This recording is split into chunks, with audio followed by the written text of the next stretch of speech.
अस्सलामुअलैकुम। आज हम स्टडी करेंगे Newton second law of motion. ये बहुत ही इम्पोर्टेंट टॉपिक है।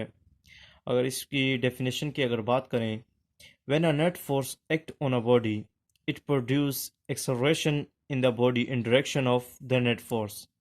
अगर इस यहाँ से लेके अगर यहाँ तक अगर बात करें, तो जब नेट फोर्स लगाएंगे किसी भी बॉडी पे, तो उसमें उस बॉडी के अंदर एक्सेलरेशन प्रोड्यूस होगी।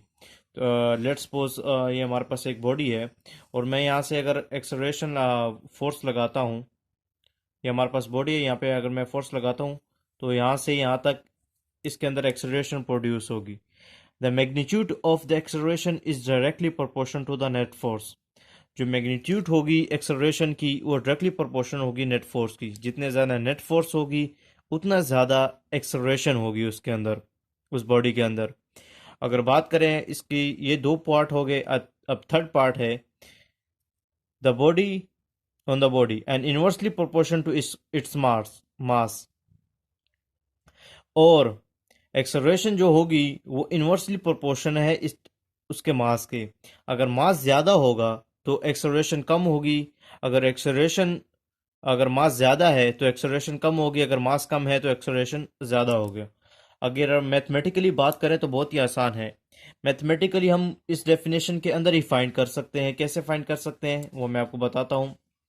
The magnitude of acceleration is directly proportion to the net force. तो हमारे पास जो एक्सेलरेशन होगी यहाँ पे, वो क्या होगी? डायरेक्टली प्रोपोर्शन होगी फोर्स की। और and inversely proportion to its mass. Acceleration जो होगी वो इनवर्सली प्रोपोर्शन है मास के। तो हम कैसे लिखेंगे फिर? ए इज इक्वल टू एक्सेलरेशन को ए से डिनोट करते हैं इनवर्सली प्रोपोर्शन टू 1/मास, क्योंकि इनवर्सली प्रोपोर्शनल है तो इसलिए। अब यहां पर अगर इन दोनों को इकट्ठा करके लिखा जाए तो acceleration is directly proportion to F/m। अगर इसे मैं शफल करके लिखूं तो F is equal to, sorry, F proportional का यहाँ पर साइन है, और MA।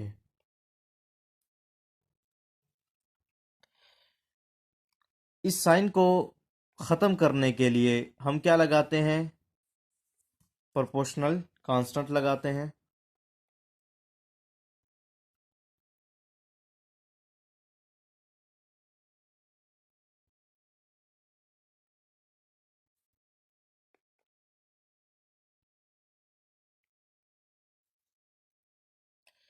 यहाँ पे हम प्रोपोर्शनल कांस्टेंट क्या लगाएंगे? के लगाएंगे। F is equal to M। और यहाँ पर हमारी के की वैल्यू क्या है? वो 1 है। तो अगर 1 मल्टीप्लाई हो मास और एक्सेलरेशन के साथ, तो ये हमारे पास एज इट इज़ आ जाएगा। अब बहुत से लड़कों को ये मसला होता है कि भाई फोर्स की SI यूनिट क्या है?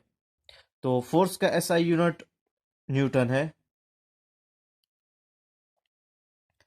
यहाँ पे हम यूनिट लिख लेते हैं,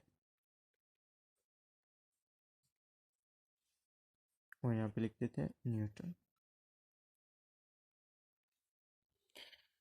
अब बहुत सी एमसीक्यूज में आता है कि भाई न्यूटन का SI यूनिट, इसको आगे डिटेल में कैसे करेंगे? तो ये न्यूटन कैसे आया, मैं आपको एक्सप्लेन करता चलूँ यहाँ से।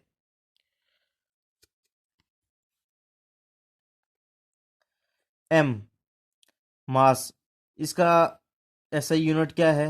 केजी है। और ए का यानी एक्सेलरेशन का हमारे पास SI यूनिट क्या है?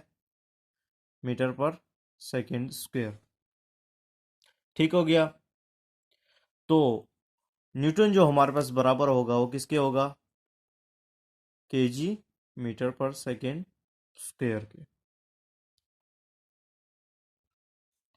ये बहुत ही इम्पोर्टेंट टॉपिक है, और बहुत बार ये एग्जाम में आ चुका है।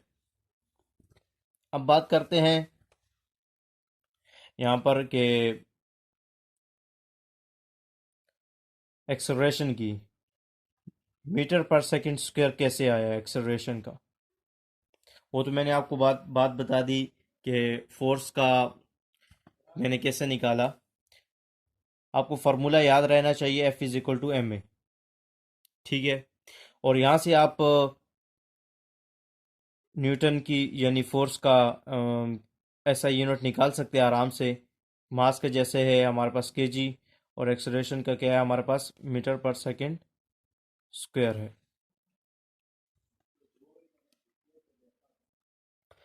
अब फार्मूले की अगर बात करें, फॉर एग्जांपल हमें मास फाइंड करना हो तो वहाँ मास का क्या फार्मूला होगा।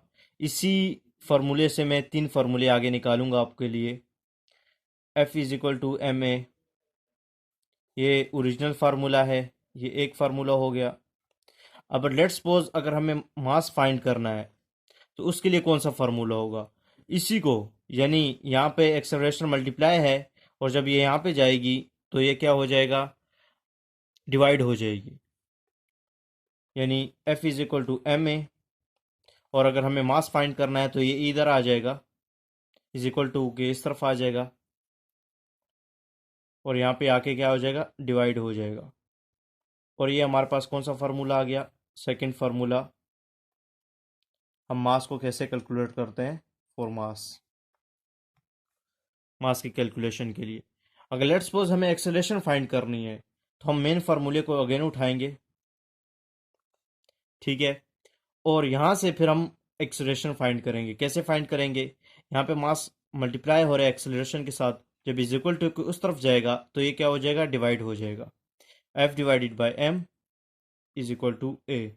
ये हमारे पास क्या है, एक्सेलरेशन के लिए है।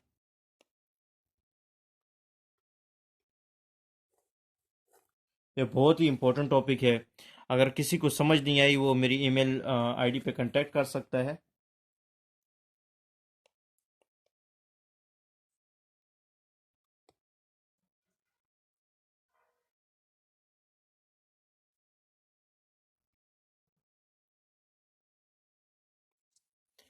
golden parrot at the rate of g golden parrot at the rate of g